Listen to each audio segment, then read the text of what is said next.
İranda etirazlar alovlandıqca devrilən şahın oğlu Rıza Pəhləvi hakimiyyətə qarşı iddialarını artırır. O özünü ölkəsinin gələcəyi kimi təqdim edir. Pəhləvi xalqı küçələrə axışmağa səsləyir. Eyni zamanda o, açıq şəkildə Amerika Birləşmiş Ştatlarından dəstək gözləyir. Rıza Pəhləvi Ağ Ev rəhbəri Donald Trumpı İrana müdaxilə etməyə çağırıb. O, etirazların yatırılması üçün nümayişçilərə zorakılıq tətbiq edildiyini bildirib. Pəhləvinin Vaşinqtondan dəstək istəməsi diqqət çəkib. Onun bu üsulla çevriliş etmək istədiyi deyilir. Həmçinin, şahın oğlunun tarixi təkrarlayaraq, Qərbin dəstəyi ilə hakimiyyətə gəlməyi planlaşdırdığı bildirilir.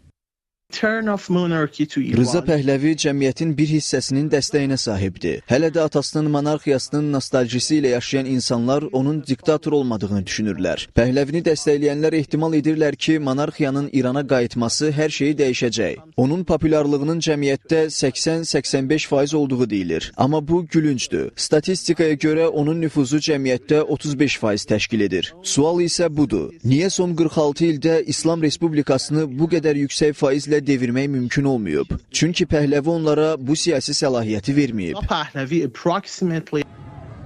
İranda bəzi nümayişçilər də Qərbdən dəstək gözləyirlər. Aksiyalar zamanı bir neçə küçənin adı Donald Trump küçəsi olaraq dəyişdirilib. Onların bunu Amerika Birləşmiş Ştatları liderinin şərəfinə etdikləri bildirilir. Ağ Ev etirazçılara dəstəyini gizlətmir. Donald Trump bildirib ki, ixtişaşlar zamanı nümayişçilər öldürülərsə, Vaşinqton İrana çox ağır zərbə vuracaq. Senator Lindsey Graham da təhdidlər cəbhəsinə qoşulub. O, iştirakçıların öldürülməsinə davam ediləcəyi təqdirdə Donald Trumpın da onlara atəş açacağını deyib. Dövlət katibi Marco Rubio'dan da etiraz edən İran xalqına dəstək gəlib. Rubio X sosial şəbəkəsində Amerika Birləşmiş Ştatlarının cəsur İran xalqını dəstəklədiyini bildirib. Rejim süqut eləyəcəksə, bu sürətli şəkildə baş verə bilər. Amma düşünürəm ki, hazırda ən vacib şey Qərbin İranda baş verənlərə diqqət yetirməsidir. Prezident Donald Trumpın İrana müdaxilə edib etməyəcəyi şübhə doğurur. Çünki o, bunu rejim etirazçıları güllələnəcəyi təqdirdə edəcəyini deyib. Trumpın bunu edəcəyini təsəvvür etmək çətindir. Birləşmiş Ştatların İrana müdaxiləsi hazırda daha az ehtimal olunan senarilərdəndir. Əli Xamenei Nikolas Maduro deyil. O, 12 günlük İran-İsrail müharibəsindən sonra ictimaiyyətin gözündən itib. Amma məncə ABŞ onun harda olduğunu bilir.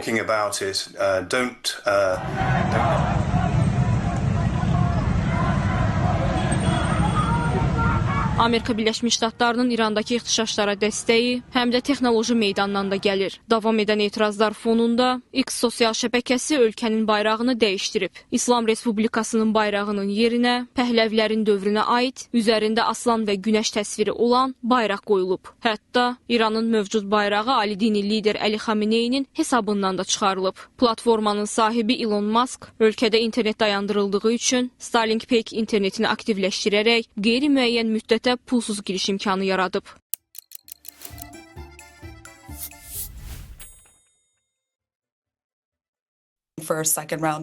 ABŞ prezidentinin bu cür birbaşa şərhlər verdiyini ilk dəfə görürük. 2009-cu ildə Barack Obama administrasiyası seçki sonrası etirazlar barədə heç bir şərh verməyəcəyi barədə qərar verdilər. Əsas sual budur ki, Donald Trump həqiqətən də dediyi sözlərə əməl edəcəkmi? Çünki Barack Obama da Suriya ilə bağlı qırmızı xətt desə də bu istiqamətdə heç bir addım atmadı. Lakin dinamikaya baxdıqda deyə bilərik ki, indi İran üçün o qədər də yaxşı vaxt deyil. Hətta rejimin daxilində sabitliklə bağlı narahatlıqlar var.